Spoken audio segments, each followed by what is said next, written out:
여기 한국으로 휴가를 왔다는 이탈리아인들이 맹렬히 화를 내고 있습니다.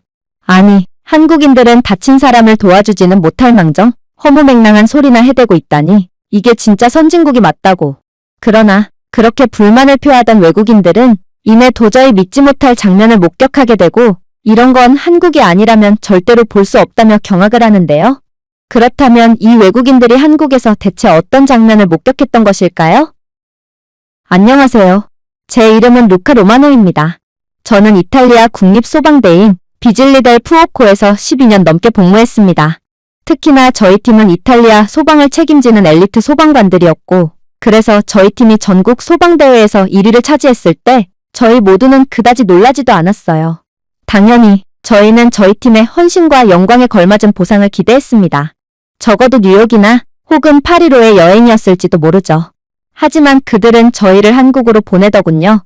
어처구니가 없었습니다. 도대체 무슨 이유로 저희를 한국으로 보낸다는 말인가요?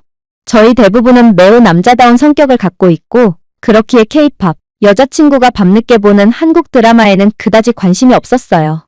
저희 팀의 응급대원이었던 마르코는 이건 역으로 우리가 그들에게 진짜 소방관들이 어떻게 행동해야 하는지에 대해 가르치고 와야 하는 거 아냐? 라고 농담하기도 했습니다. 하지만 어쩌겠어요? 위에서 그렇게 명령이 내려왔고 저희는 둘 중 하나를 택해야만 했습니다. 한국행을 포기하고 집에서 휴식을 취하거나 아니면 입 다물고 그대로 한국행 비행기를 타던가 중에 하나를 말이죠.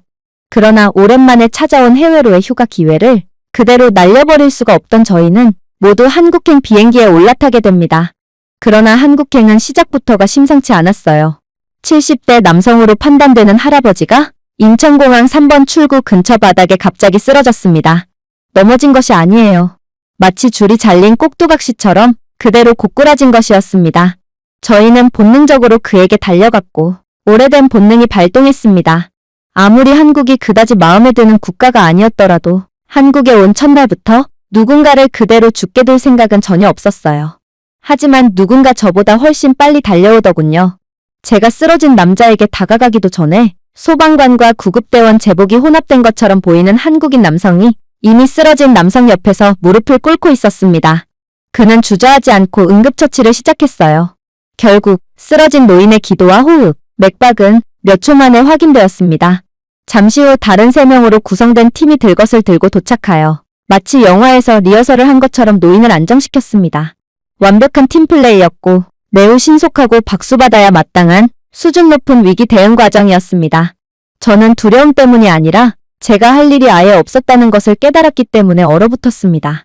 저는 혼란과 응급 상황에 대비해 매일같이 훈련받은 소방관이었고 심지어 표창까지 받았던 엘리트 소방대원이었지만 여기 한국에서는 그냥 관찰자쯤밖에 안 되었어요. 근육만 가진 관광객이었죠.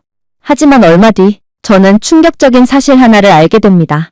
바로 엘리트 소방대원이었던 저희보다 빠르게 달려와 응급처치를 했던 한국인 남자들은 교육을 받은 공항 직원들이 아니었다는 것을 뒤늦게 알게 되었거든요. 이들은 24시간 공항 내에 배치된 전담 비상 대응팀의 일원이었습니다.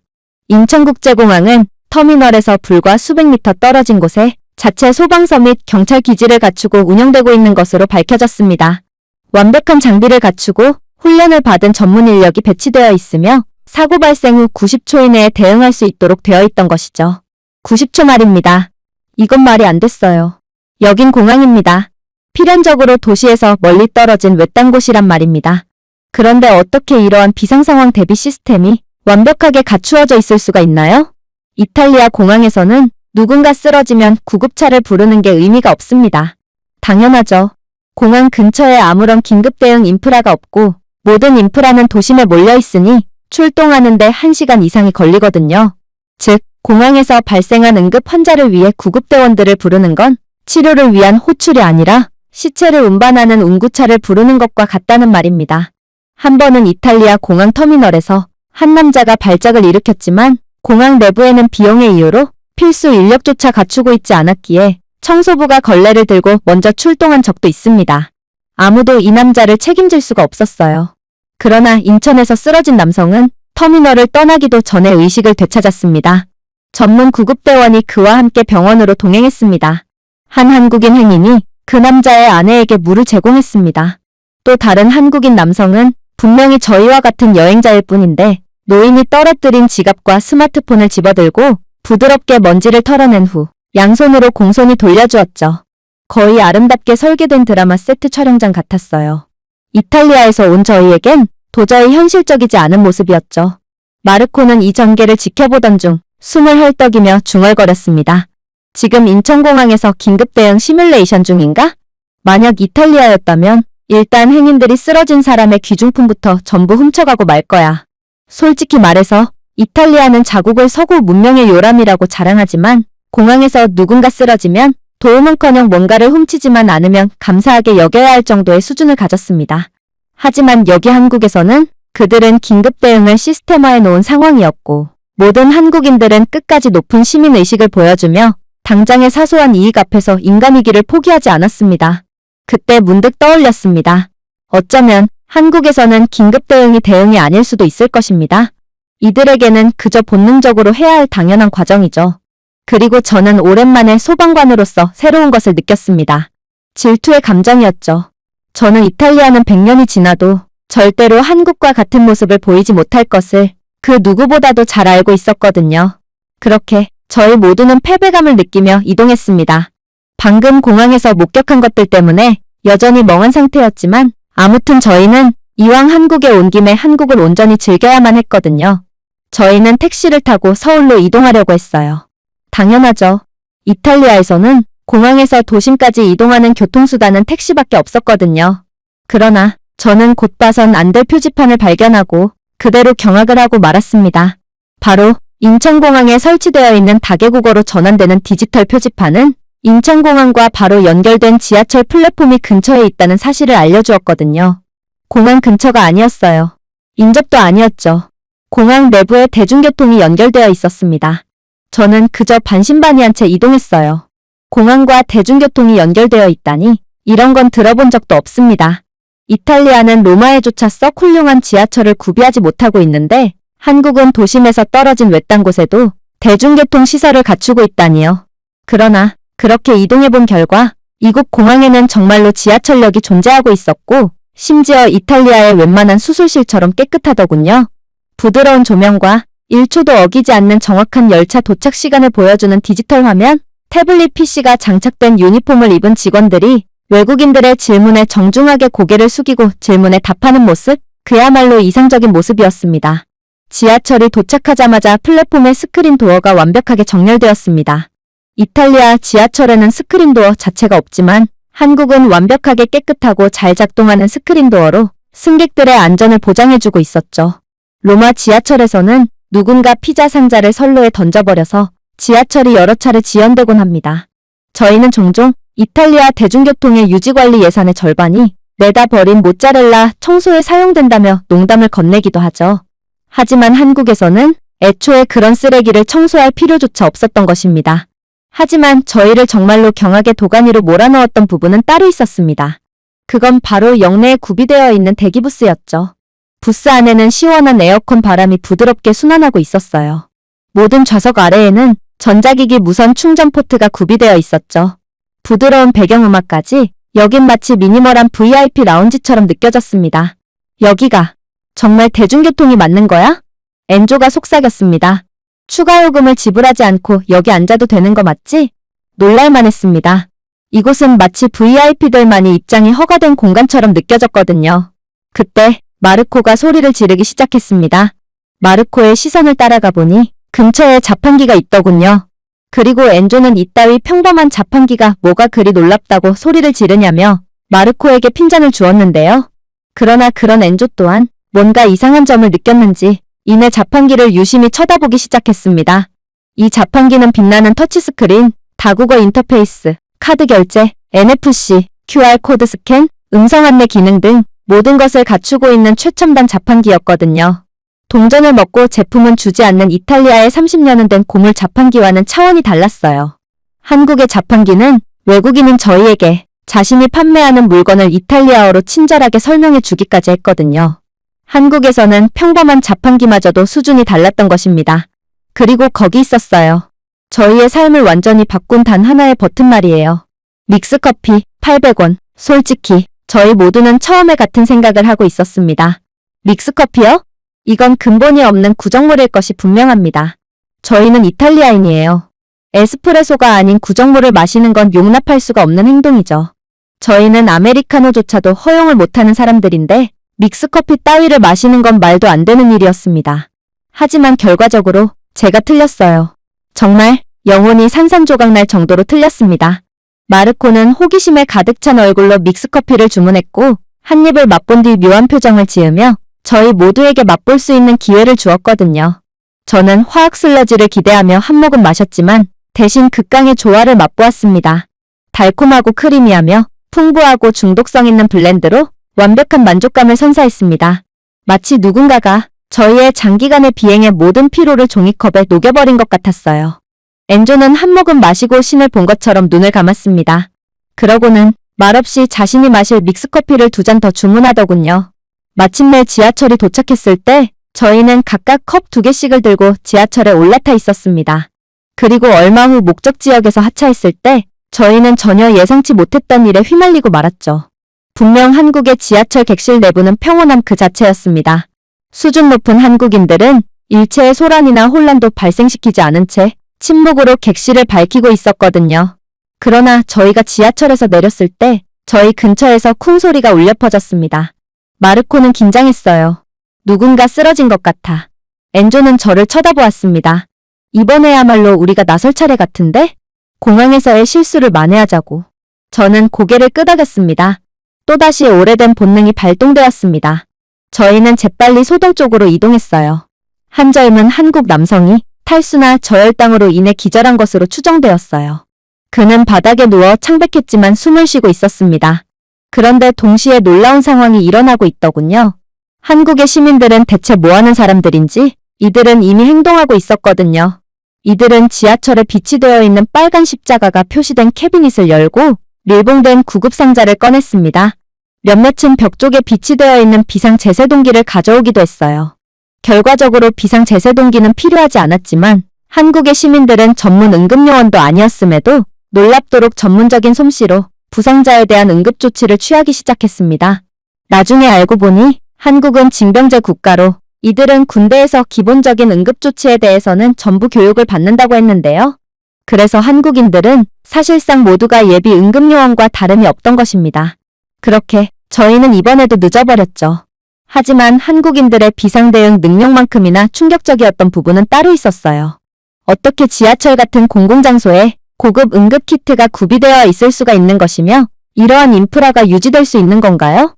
심지어 지하철 벽에 잘 보이는 곳에는 소화기와 방독면 등 화재를 대비한 장비까지 설치되어 있었고 이는 자물쇠도 없이 모두에게 개방되어 있었는데요.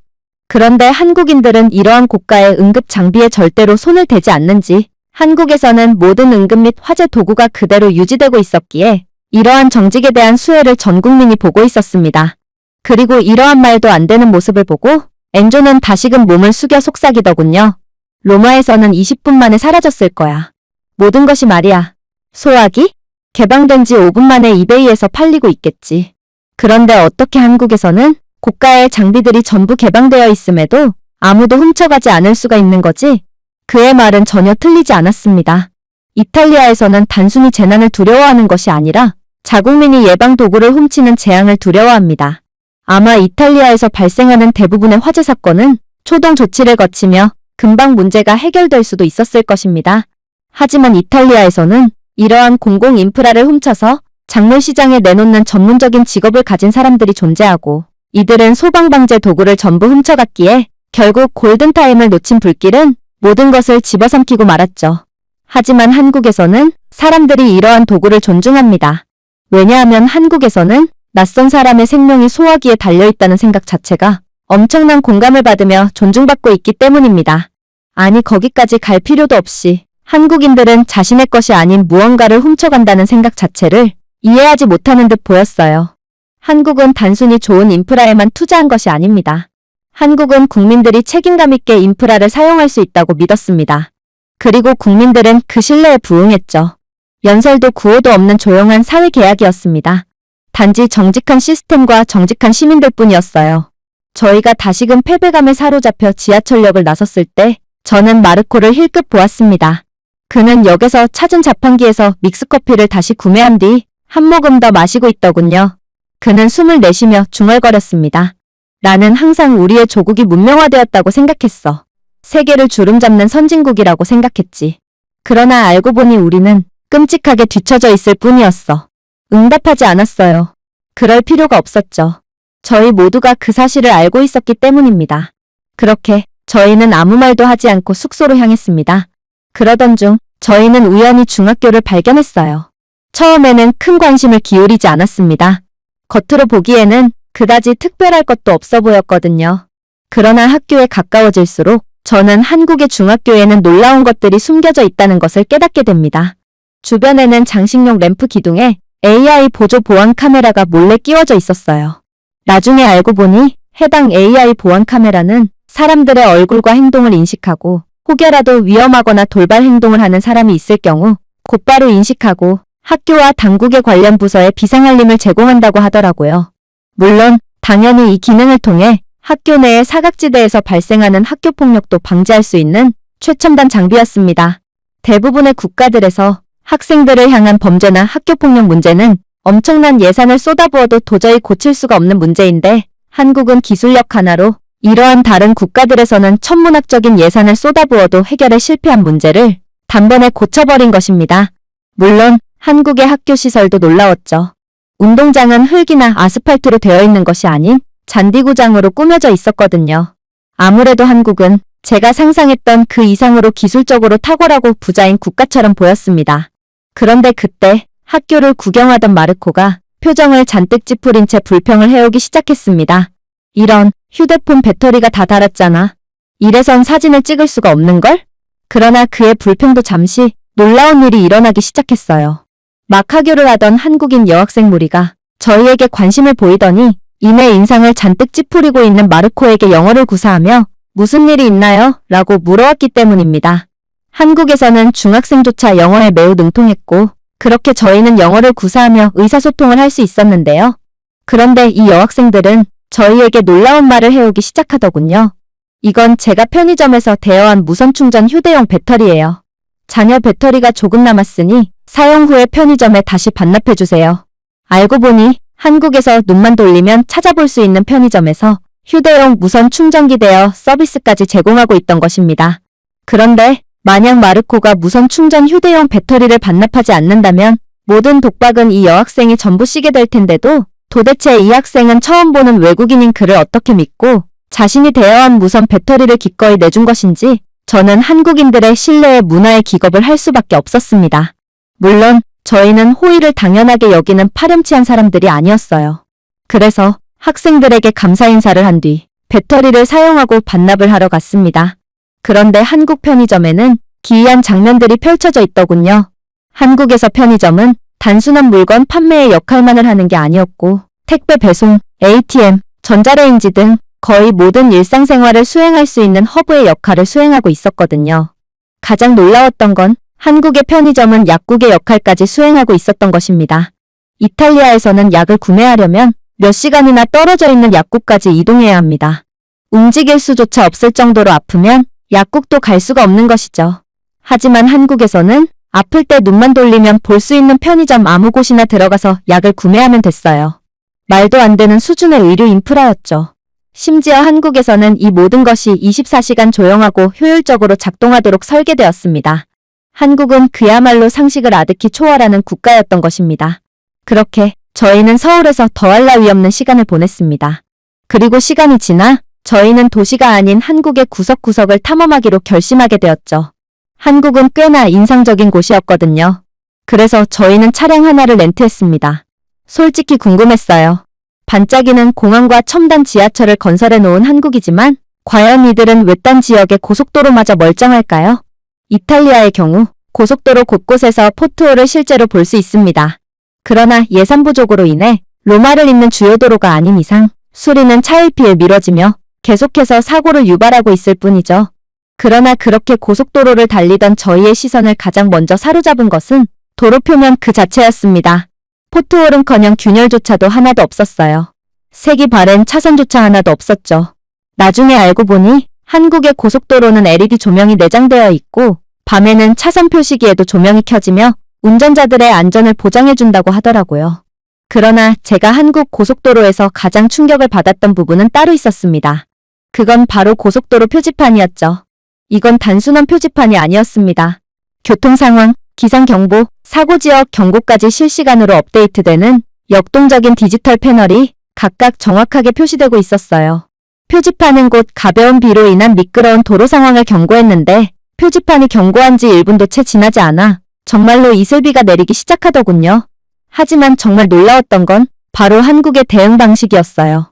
한국의 고속도로는 물을 흡수하고 타이어 분사를 줄이도록 설계된 다공성 아스팔트로 만들어졌기에 아무리 비가 내린다고 해도 아무런 문제 없이 이동할 수 있었거든요. 그렇게 저희는 계속해서 안전하게 목적지로 이동했습니다.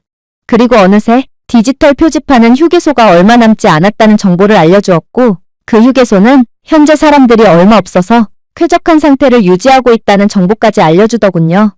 안 그래도 저희 모두는 화장실에 가고 싶던 차였기에 지금 휴게소에 들르는 것이 좋아 보였습니다.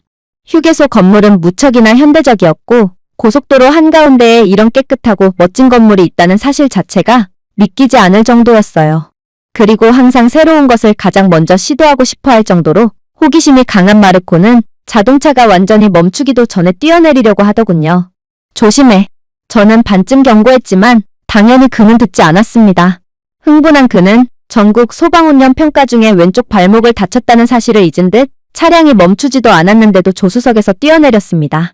분명 그는 엘리트 소방대원다운 멋있고 신속한 착지를 예상했겠지만 그의 발은 날카롭게 비틀린 채 어색하게 연석에 착지했고 결국 마르코는 극적인 비명을 지르며 방금 총에 맞은 것처럼 발목을 잡고 바닥에 구겨졌습니다.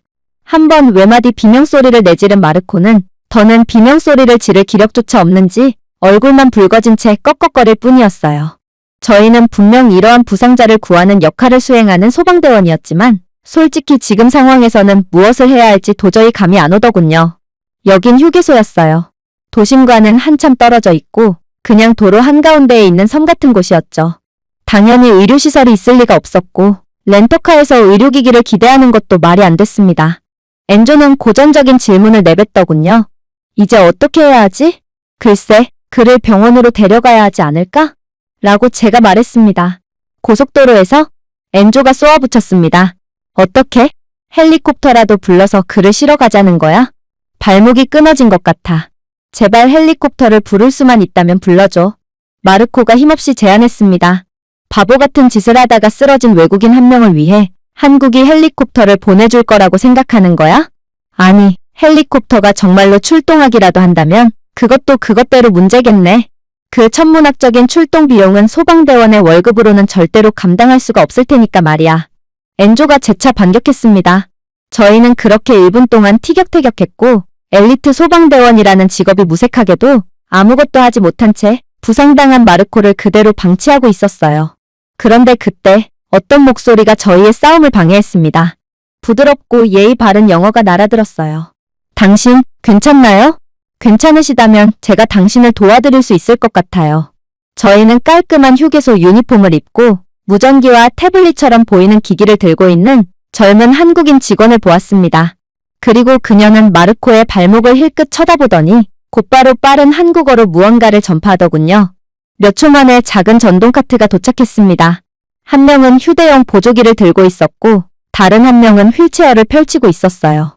저희는 놀란 표정으로 마르코를 부드럽게 들어올렸고 도대체 지금 무슨 일이 일어나는 건지 몰라 황당해할 뿐이었습니다. 잠깐만요. 어디로 데려가는 거예요? 제가 물었습니다. 저희는 병원으로 갈 거예요. 직원이 미소를 지었어요. 뭐라고요? 엔조가 짜증스럽게 반응했습니다. 저는 그의 반응을 이해했습니다. 이건 말이 안 되는 상황이었거든요. 병원에 간다고요? 도심까지 10수시간이나 휠체어를 밀면서 이동하겠다는 건가요? 아니면 이곳 휴게소에 병원이 있다는 말도 안 되는 소리를 하겠다는 건가요? 차라리 순간이동 능력으로 병원으로 이동하겠다는 게 더 신빙성이 있어 보였습니다. 그러나 1분 뒤 저희는 정말로 휴게소 내부에 존재하는 병원에 도착했습니다. 진료실 내부는 밝고 깨끗했어요. 그러나 저희에겐 아직도 넘어야 할 관문이 남아 있었습니다. 마르코의 발목이 정말로 끊어진 게 아니라면 저희는 몇 시간 혹은 며칠 동안 기다린 끝에 겨우 의사를 보게 될 거거든요. 그게 바로 이탈리아 의료의 현실이죠. 그러나 한국에서 마르코는 대기 시간 없이 곧바로 의사를 맞이할 수 있었습니다. 마르코는 엑스레이로 발목을 스캔받았고 곧바로 진단 결과를 받을 수 있었어요.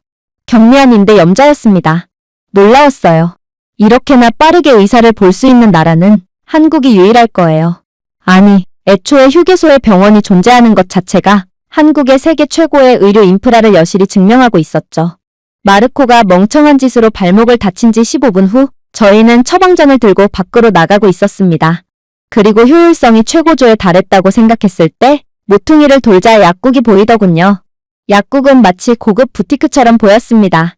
이탈리아 약국에서 흔히 볼 수 있는 시장통 같은 혼란은 전혀 없었고 공급 부족으로 인한 긴줄도 없었고 시끄러운 소리도 없었습니다. 차분한 음악과 깨끗한 카운터, 그리고 깔끔한 흰색 코트를 입은 약사만 존재하고 있었죠. 저희는 그에게 처방전을 건넸고 그는 단 한 번의 질문도 하지 않고 약을 준비했으며 영어로 된 명확한 설명서를 인쇄한 다음 일일 복용량을 개별적으로 정리한 진곡 밀봉 파우치를 건네주었습니다. 이탈리아였다면 아무런 설명서도 제공받지 못할 것이고 일일 복용량으로 세분화된 약도 절대로 받을 수 없었을 것입니다. 정체 모를 약을 뭉텅이 채로 던지듯 받고 뒤에서 줄을 기다리는 인파들에 의해 쫓겨나듯 약국에서 튕겨져 나가겠죠. 그러나 한국에서는 모든 서비스가 기본적으로 제공되고 있었어요. 물론 이곳에서도 한국인들의 믿을 수 없는 호의가 존재했죠. 한국인 약사는 몸을 기울이며 말했습니다. 글쎄요, 처방전을 보니 환자분은 그렇게까지 고통스럽지는 않으실 텐데 지나치게 아파하시는군요. 다른 한국인 환자분들은 똑같은 부상에 그렇게까지 고통을 호소하지는 않거든요. 그래서 당신을 위해 가벼운 통증화나 패치와 발목 테이프를 추가했습니다. 추가 요금은 없으니 안심하세요. 저는 약사로서 그렇게나 고통을 호소하는 환자들을 보면 그냥 넘어갈 수가 없거든요. 저는 웃음을 터뜨릴 뻔했습니다. 이탈리아에서는 보너스 케어 패키지는커녕 적절한 약을 제공받으면 운이 좋다고 생각합니다. 모든 시스템이 주먹구구식인 이탈리아에서는 가끔 약을 부족하게 지급하는 경우도 있거든요. 또한 한국인 약사에 따르면 마르코는 지금 엄살을 부리고 있다는 뜻이었기에 저희 모두는 최강 소방팀원으로서의 자존심도 없냐며 마르코를 향해 비난을 퍼부을 뿐이었어요. 짓궂은 엔조는 일전에 마르코가 그랬던 것처럼 바닥에 주저앉아 살려달라는 마르코의 울부짖음을 재현했죠. 마르코는 얼굴이 홍당무가 되어버렸습니다. 호의를 받았으니 화를 낼 수도 없고 그는 어찌할 바를 몰라 완전히 얼이 빠지고 말았죠. 물론 가격은 더욱 저희를 황당하게 만들었습니다. 약값은 겨우 8,000원이었거든요. 마르코는 울 것만 같았습니다. 이건 말도 안 돼. 그간에 내 이탈리아에서의 삶은 통째로 부정당하고 있어. 그가 속삭였습니다. 이탈리아에서는 병원에 가는 것을 전쟁 준비하듯 대합니다. 비용, 서비스, 대기시간, 모든 게 최악이죠. 그러나 한국에서는 잘 운영되는 도서관을 방문하는 것 같은 기분이 들었고 약사에게 호의까지 받아버렸죠. 그리고 다시 한번 한국은 이에 대해 자랑하지 않았습니다. 그냥 인간으로서 당연한 도리를 한 것처럼 매우 조용했죠. 마침내 저희가 부산에 도착했을 때 저희는 서울에서는 느끼지 못했던 것들을 느끼게 됩니다. 서울에 있을 때는 모두가 몸이 건강한 정상이었기에 장애인을 위한 인프라를 느낄 수가 없었지만 지금은 엄살이 가득한 마르코와 함께였습니다. 그런데 한국의 모든 지하철역 입구에는 엘리베이터가 있었고 장애인을 위한 촉각 경로가 명확하게 표시되어 있었으며 휠체어와 유모차를 위한 자동 문열림 센서도 있더군요. 엘리베이터의 위치를 실시간으로 보여주는 표지판이 존재했고 버스 정류장에도 작은 경사로와 압력 감지 탑승 패드가 있어 운전자에게 이동이 제한된 사람이 탑승한다는 신호를 보낼 수 있었습니다. 물론 가장 놀라웠던 건 역시나 한국인들 그 자체였죠. 마르코가 천천히 횡단보도를 통과하자 반대 방향에서 달려오던 한국인 고등학생이 중간에 멈췄고 마르코를 부축해 주었거든요. 저희는 마르코를 돕지 않았어요. 그저 먼저 횡단보도를 통과한 뒤 그러고도 이탈리아의 자랑스러운 소방대원이 맞냐며 엄살을 부리는 그에게 따가운 시선을 보낼 뿐이었죠.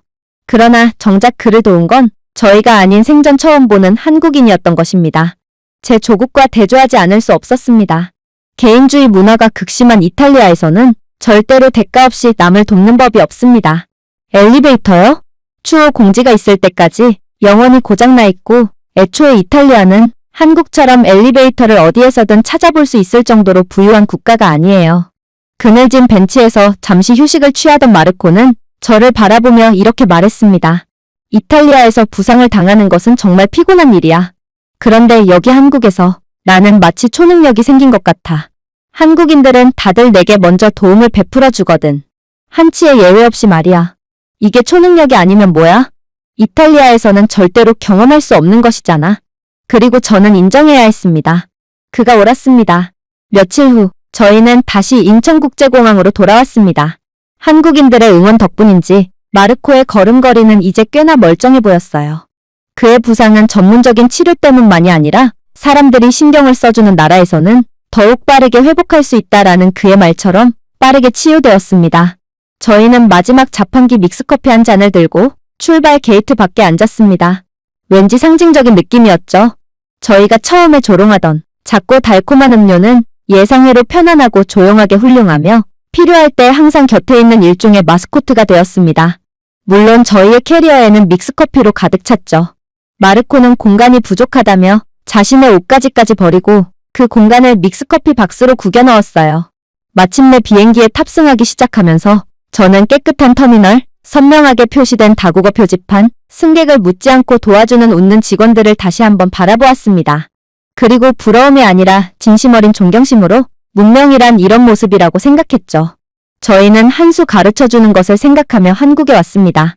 하지만 대신에 저희는 많은 것들을 배웠죠. 그리고 그 교훈은 단지 화재 안전이나 응급 절차에만 국한되지 않았습니다. 그것은 국가가 신뢰를 바탕으로 어떻게 신중하게 사려 깊은 설계로 운영될 수 있는지에 관한 것이었어요. 아마 이탈리아는 죽었다 깨어나도 한국처럼 못하겠죠. 한국은 이미 아득하게 높은 경지에서 저희 모두를 내려다보고 있었던 것입니다. 제가 준비해온 내용은 여기까지입니다. 끝까지 시청해주셔서 진심으로 감사드리며 여러분들의 구독과 좋아요, 알림 설정은 영상 제작에 큰 힘이 됩니다. 이상 세모튜브였습니다.